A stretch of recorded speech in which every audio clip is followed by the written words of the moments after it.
मिट्टी के दिए बोध कथाएं ओशो। जो छोड़ने का निश्चय करता है वह कभी नहीं छोड़ता। एक युवक आए थे। वे सन्यासी होने की तैयारी में है। सब भांति तैयार होकर जल्द ही वे सन्यास लेंगे। बहुत प्रसन्न थे क्योंकि तैयारी करीब करीब पूरी ही होने आ रही है। उनकी बातें सुनी तो मैं हंसने लगा और उनसे कहा, संसार की तैयारियां मैंने सुनी थी, यहाँ सन्यास की तैयारियां क्या भला है? क्या सन्यास के लिए भी कोई तैयारी आयोजना करनी होती है? और ऐसा सुनियोजित सन्यास भी क्या सन्यास होगा? क्या वह भी संसारी मन का ही विस्तार नहीं है? क्या संसार और सन्यास एक ही मन के आयाम नहीं है? संसारी मन सन्यासी नहीं हो सकता है। संसार से सन्यास की ओर संपरिवर्तन चित्त की आमूल क्रांति के बिना नहीं हो सकता। यह आमूल क्रांति ही सन्यास है।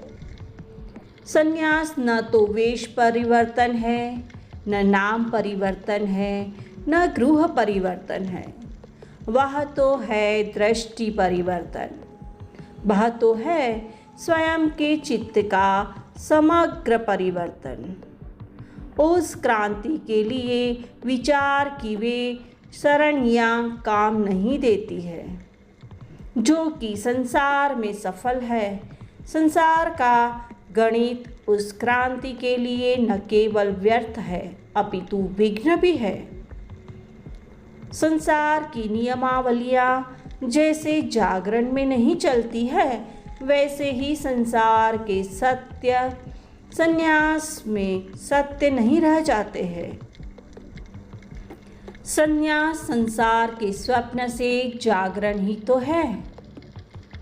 फिर मैंने रुककर उस युवक की ओर देखा। वे कुछ दुखी से मालूम होते थे। शायद मैंने उनकी तैयारियों को धक्का दे दिया था और वे ऐसी आशा लेकर मेरे पास नहीं आए थे। बिना कुछ कहे ही वे जाने लगे तो मैंने उनसे कहा, सुनो, एक कहानी और सुनते जाओ। एक संत थे, आजर्ज कैवान। एक व्यक्ति आधी रात में उनके पास आया और बोला, हजरत, मैंने कसम खाई है कि फ़ानी दुनिया के सारे ऐशो इशरत छोड़ दूंगा। संसार के फंदे को तोड़ने का मैंने निश्चय ही कर लिया है।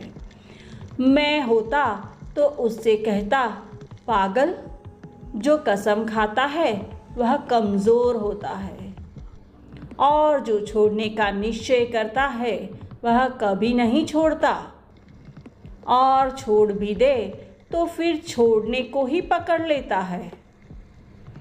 त्याग अज्ञानी चित्त का संकल्प नहीं है, वह तो ज्ञान की सहज छाया है। लेकिन मैं तो वहाँ था नहीं, थे कैवान। उन्होंने उस व्यक्ति से कहा, तुमने ठीक सोचा है। वह व्यक्ति प्रसन्न होकर चला गया। फिर कुछ दिनों बाद आया और बोला, मैं अभी गुदड़ी और फ़कीरी पोशाक बना रहा हूँ। सरो सामान तैयार होते ही फ़कीर हो जाना है। किंतु इस बार कैवान भी न कह सके कि तुमने ठीक सोचा है। उन्होंने कहा, मित्र, सरो सामान छोड़ने के लिए ही कोई दरवेश होता है और तू उसी को जुटाने के लिए परेशान है। जा, अपनी दुनिया में लौट जा। तू अभी फ़कीरी के काबिल नहीं है।